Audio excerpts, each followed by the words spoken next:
Everyone welcome back to my channel. हम कर रहे थे life process chapter class 10th का।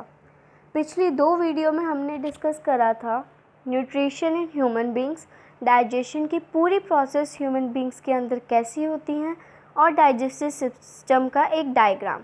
अगर आपने मेरी इससे पहले वाली वीडियो नहीं देखी है तो उसका लिंक नीचे डिस्क्रिप्शन बॉक्स में है, आप वहाँ से जाकर देख सकते हैं। अगर आपको वीडियो अच्छी लगती है तो उसको लाइक सब्सक्राइब ज़रूर करना। आज की वीडियो में हम करने वाले हैं रेस्पिरेशन के बारे में। टोटल रेस्पिरेशन आज हम ख़त्म कर देंगे। So what is respiration? Breakdown of simple food in order to release energy inside the cell. मतलब कि जो हम खाना खाते हैं उससे जो एनर्जी रिलीज़ होती है वो सेल तक कैसे पहुंचती है, उस पूरी प्रोसेस को हम रेस्पिरेशन कहते हैं। अब हाँ, कभी कभी 3 मार्क्स का क्वेश्चन आ जाता है कि ब्रीदिंग और रेस्पिरेशन में डिफरेंस बताओ। So breathing is a simple intake of oxygen from the atmosphere and release of carbon dioxide in the air is known as breathing. Respiration, अभी जो मैंने आपको बताया, breakdown of simple food in order to release the energy is known as respiration. इसके अलावा breathing जो होती है वो एक बायोलॉजिकल प्रोसेस होती है और respiration is a chemical process. Okay, and breathing में कोई एनर्जी रिलीज़ नहीं होती, no production of energy, and in respiration there is a lot of production of energy in the form of ATP। अब आप पूछोगे ATP क्या होता है? ATP is adenosine triphosphate. Okay, और जो ब्रीदिंग होती है वो सिर्फ लंग्स, नॉस्ट्रिल, नेसल पैसेज में होती है, और जो रेस्पिरेशन होती है वो होती है हमारी सेल्स में। ओके,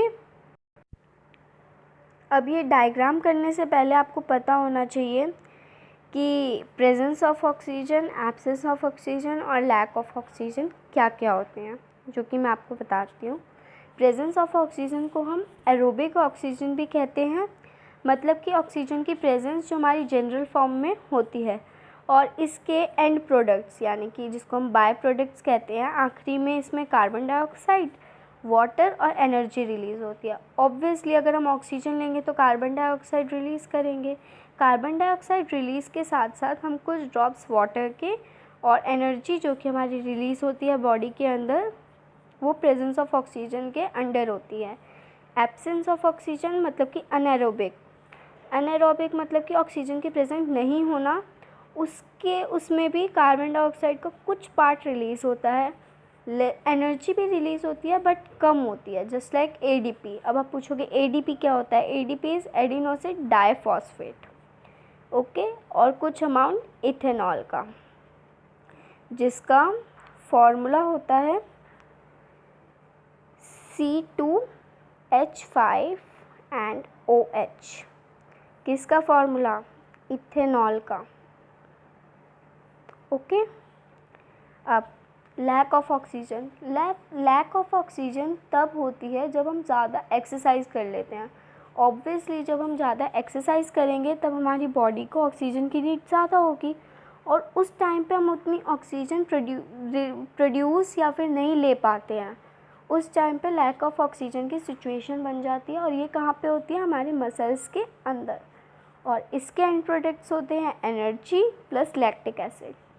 इन तीनों में कॉमन है एनर्जी, और absence of oxygen and present of oxygen में कार्बन डाइऑक्साइड। ओके, अब आप ये डायग्राम देखिए, आपको आराम से समझ आ जाएगा कि मैं क्या कहना चाहती थी इस डायग्राम के थ्रू। ये भी बहुत इम्पॉर्टेंट डायग्राम है, आप देख लीजिएगा। ग्लूकोज, जिसका फॉर्मूला होता है C6H12O6, जिसमें 6 कार्बन शुगर के होते हैं, साइटोप्लाज्म के अंदर जाता है।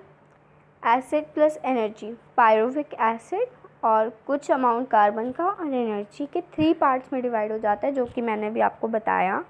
प्रेजेंस ऑफ ऑक्सीजन, इसकी जगह अगर आप एरोबिक ऑक्सीजन लिखोगे तब भी ठीक है। एब्सेंस ऑफ ऑक्सीजन, इसकी जगह अगर आप अनएरोबिक ऑक्सीजन लिखोगे तब भी ठीक है। लैक ऑफ ऑक्सीजन की जगह तो आपको लैक ऑफ ऑक्सीजन ही लिखना पड़ेगा। और जैसे कि मैंने आपको बताया था कि एरोबिक ऑक्सीजन या फिर प्रेजेंस ऑफ ऑक्सीजन में बाय प्रोडक्ट्स होते हैं कार्बन डाइऑक्साइड, वाटर और energy. Energy in the form of, मैंने आपको बताया था, ATP,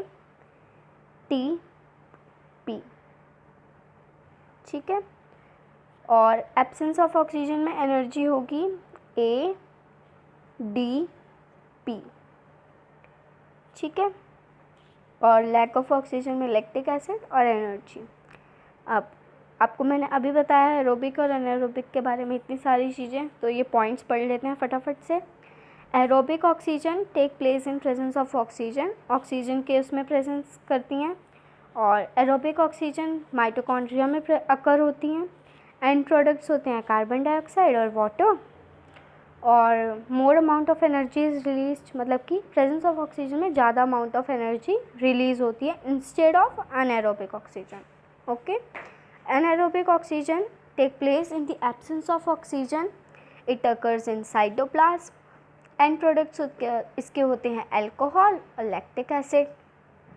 लैक्टिक एसिड ना भी लिखें तो जस्ट एंड प्रोडक्ट्स हमारे होते हैं अल्कोहल और कार्बन डाइऑक्साइड, ठीक है। और लेस अमाउंट ऑफ एनर्जी इसमें रिलीज होती है ऑब्वियसली, जिसमें एब्सेंस ऑफ ऑक्सीजन होगी उसमें लेस अमाउंट ऑफ एनर्जी। इतना सबको समझ में आ गया होगा। अब हम करने वाले हैं ह्यूमन रेस्पिरेटरी सिस्टम के बारे में, कि कैसे ऑक्सीजन हमारे नोज़ के थ्रू कहाँ से जाती है लंग्स तक, ओके। फर्स्ट नॉस्ट्रिल यानी कि nose, then nasal passage, nasal cavity, pharynx, larynx, trachea, bronchi, bronchioles, alveoli और ब्लड कैपिलरीज, ओके। अब मैं आपको इसको एक डायग्राम के थ्रू दिखाती हूँ ताकि आपको जल्दी समझ में आए। ये देखिए, ये है nasal passage, mouth cavity, then pharynx, larynx, trachea, lungs, फिर यहाँ पे है ब्रोंकी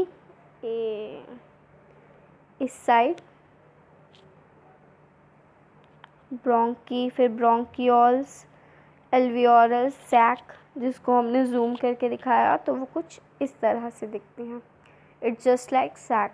यही ऑक्सीजन और कार्बन डाइऑक्साइड को अपने पास लेती हैं या फिर अपने आप उसमें सैक्स में कैप्चर करती हैं, ओके। और हाँ, ये है डायफ्रैगम, जो कि इन्हेलेशन और एक्सहेलेशन में बहुत हेल्प करता है। आगे मैं आपको बताऊंगी इन्हेलेशन और एक्सहेलेशन क्या होता है, इन्हेलेशन और एक्सहेलेशन में क्या डिफरेंस होता है। इन्हेलेशन के टाइम जो हमारी थोरेसिक कैविटी होती है वो एक्सपेंड्स होती हैं, ओके। जब आप सांस लेते हैं तो आपकी जो रिब्स होती हैं वो ऊपर की तरफ होती हैं, जिसकी वजह से जो डायफ्रैगम होता है वो फ्लैट शेप का हो जाता है। असल में डायफ्रैगम एक सेमी राउंड सर्कल टाइप होता है, और जिसकी वजह से वॉल्यूम ऑफ लंग्स इंक्रीज़ होता है और हमारी बॉडी में लंग्स में एयर एंटर होती है। एक्सहेलेशन में थोरेसिक कैविटी कॉन्ट्रैक्ट होती है, रिब्स डाउनवर्ड मूव करते हैं और डायफ्रैगम डोम शेप का हो जाता है, जो कि वो असली में होता है। वॉल्यूम ऑफ लंग्स डिक्रीज़ हो जाते हैं और जो हमारी एयर होती है वो लंग्स से बाहर आ जाती है इन the form of carbon dioxide, okay. इतना डायग्राम है ये।